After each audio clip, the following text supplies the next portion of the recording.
3 పూటలా చక్కగా తింటున్నా సరే కొంతమంది ఏ మాత్రం బరువు పెరగకుండా ఉంటారు. ఆకలి కూడా చక్కగానే ఉంటుంది. అయినా శారీరకంగా బలహీనంగా కనిపిస్తూ ఉంటారు.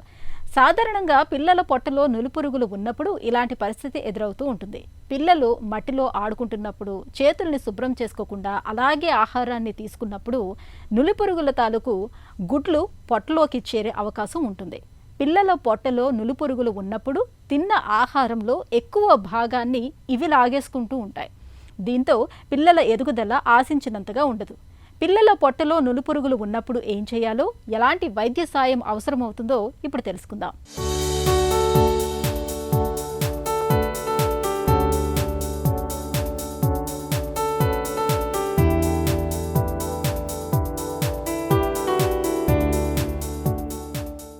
ఎదిగే వయసులో ఉన్న పిల్లలకు ఎక్కడైనా కాస్తంత ఖాళీ స్థలం కనిపిస్తే చాలు, ఎక్కడ లేని హుషారు వచ్చేస్తుంది.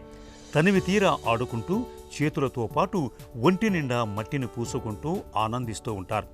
ఇలా మట్టిలో ఆడుకునే అలవాటు పిల్లల ఒంటిని, దుస్తుల్ని ఖరాబు చేయటంతో పాటు పిల్లల పొట్టకు కూడా సమస్యల్ని తెచ్చిపెడుతూ ఉంటుంది. మట్టిలో ఉండే నులి పురుగుల గుడ్లు పిల్లల గోళ్లలోకి చేరి, ఆపై నోటి ద్వారా పొట్టలోకి చేరి, ఆ తర్వాత అక్కడే ఆవాసం ఏర్పరచుకుంటూ ఉంటాయి.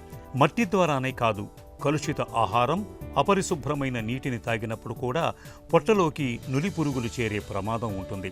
పిల్లల పొట్టలో నులిపురుగులు ఉన్నప్పుడు తిన్నదేది వంట పట్టదు. రోజు రోజుకి బక్క చిక్కిపోతూ ఉంటారు. రాత్రిళ్లు తరచూ నిద్రలేస్తూ ఉంటారు.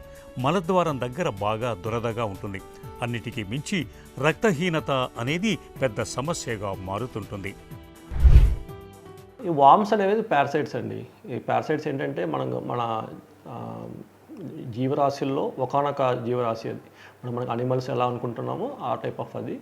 సో అవి ఏం చేస్తాయంటే లైక్ మన హ్యూమన్ బాడీ మీద డిపెండ్ అయ్యి ఉంటాయి. సో అవి బతకాలి అంటే వాటికి ఒక బాడీ కావాలి. సో అలాంటి బాడీలో మన హ్యూమన్ బాడీ అనేది ఒకానొక జీవరాశి. అవి ఇంకా వేరే అనిమల్స్ కూడా ఉంటాయి, ఈవెన్ పిగ్స్, డాగ్స్ అవిట్లో కూడా ఉంటాయి.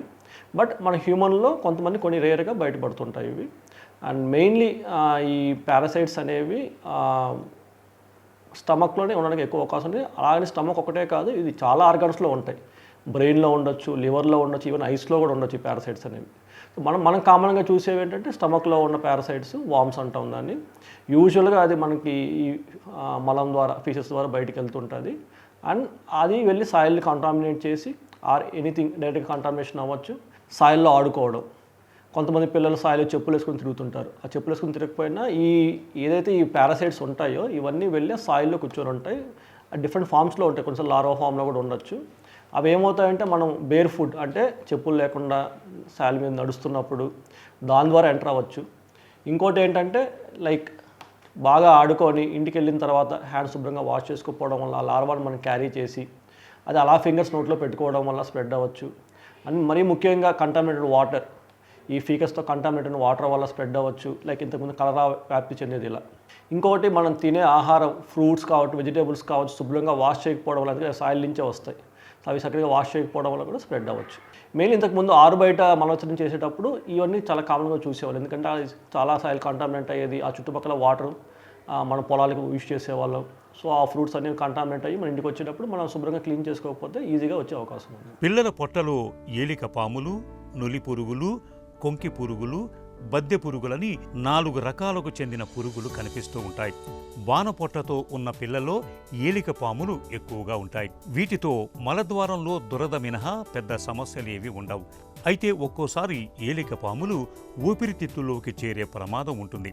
ఇలాంటప్పుడు ఉబ్బసం, ఫిట్స్ వచ్చే అవకాశం ఉంటుంది. అలాగే కొంకి పురుగులు ఉన్నప్పుడు రక్తహీనత అన్నది సమస్యగా మారుతుంది. మట్టి తినే అలవాటు ఉన్న పిల్లలకు కొంకి పురుగుల బెడద ఎక్కువగా ఉంటుంది. ఇక మాంసాహారాన్ని సరిగా ఉడికించకుండా తిన్నప్పుడు పిల్లల పొట్టలో బద్దె పురుగులు చేరే అవకాశం ఉంది. బద్దె పురుగులు పొట్టలో ఉన్నప్పుడు తలపోటు, మెదడులో కణితులు ఏర్పడే అవకాశాలు ఉంటాయి.